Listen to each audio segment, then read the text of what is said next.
Kenapa sih Mbah Amin Rais ini masih ingin memainkan politik identitas? Yaitu tadi, yang pertama mungkin ia belajar dari Pilkada DKI Jakarta.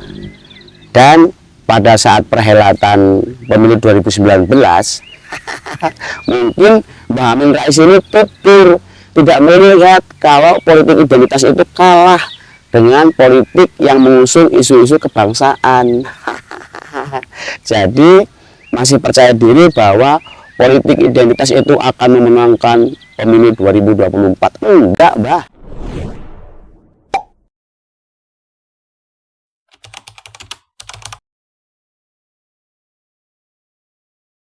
Politisi senior dari Partai Umat, Mbah Amin Rais, disebut-sebut berkali-kali menghubungi Pak Prabowo Subianto, tetapi dicuekin alias tidak digubris.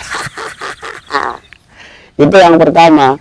Yang kedua, Mbah Amin Rais melalui Partai Umat juga sudah siap mendukung Anies Baswedan sebagai bakal calon presiden pada pemilu 2024. Ya, mendukung sih. Kalau mengusung, kan Partai Umat ini partai baru dan belum punya kursi di parlemen, sehingga ya hanya bisa bersifat sebagai partai relawan saja ya.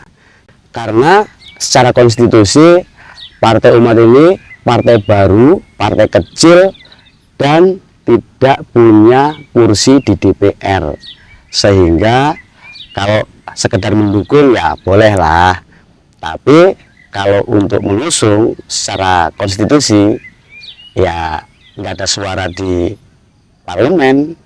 Dan harus diingat juga nih, Pak Anies Baswedan saat ini baru bakal calon presiden, karena memang sampai hari ini baru ada satu partai yang mendeklarasikan diri mendukung Anies ini sebagai bakal calon presiden, yaitu Partai Nasdem. Sedangkan Partai Demokrat dan Partai Keadilan Sejahtera atau PKS ini baru menyatakan siap mendukung. Partai Demokrat sudah bulat akan mendukung Anies Baswedan, bulat ya. Kalau sekedar bulat, tahu goreng yang dijual dadakan juga bulat ya. Sedangkan PKS ini baru akan eksplisit organisatoris menyampaikan langsung kepada Pak Anies Baswedan ini pada 24 Februari 2023 yang akan datang. Ya, kita tunggu saja apakah tanggal 24 Februari 2023 ini benar PKS akan mengusung Anies Baswedan sebagai bakal calon presiden pada pemilu 2024. Berikutnya, Mbah Amin Rais melalui Partai Umat ini juga akan memainkan politik identitas pada pemilu 2024. Wow, keren. Akan memainkan politik identitas untuk memenangkan Anies Baswedan sebagai Presiden Republik Indonesia. Ya, masuk akal juga sih. Mungkin Mbah Amin Rais ini belajar dari Pilkada DKI Jakarta pada tahun 2017 yang lalu, yang isu politik identitas ini bisa moncreng,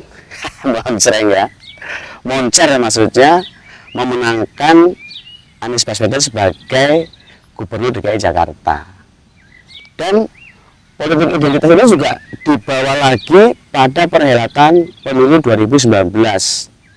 Tapi faktanya pada saat itu politik identitas nggak laku tuh, karena capresnya nggak terpilih.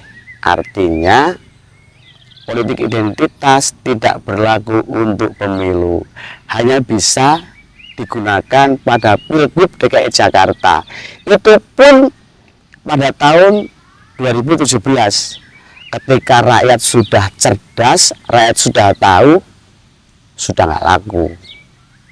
Nah, mungkin ini menjadi salah satu penyebab kenapa sampai hari ini Ketua Umum Gerindra Pak Prabowo Subianto ini enggan bertemu dengan Mbah Amin Rais.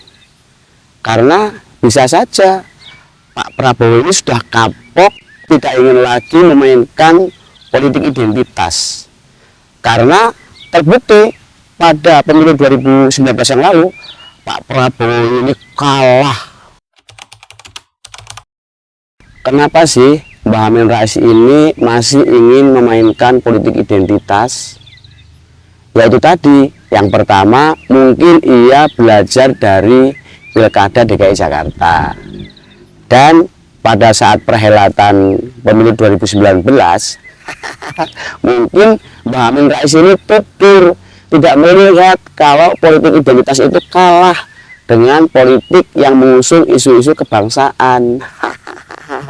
Jadi masih percaya diri bahwa politik identitas itu akan memenangkan pemilu 2024. Enggak, Mbah. Tidak akan itu ya. Karena masyarakat sudah pinter, masyarakat sudah cerdas.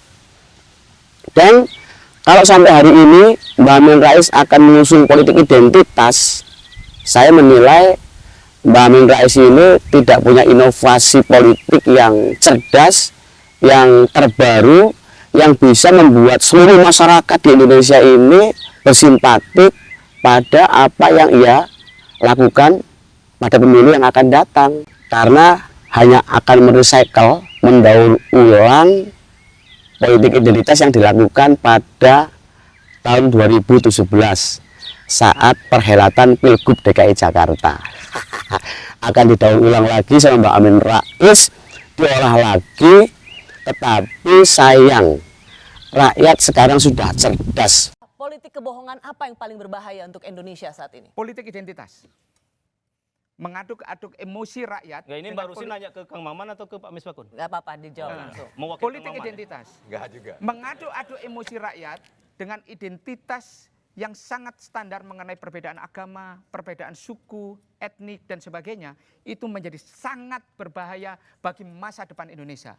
Negara ini dibangun dengan kultur yang berbeda, agama yang berbeda, itu adalah warisan para pendiri bangsa. Dan kondisi keniscayaan. Kalau agama dicampur dengan politik, maka politik rusak.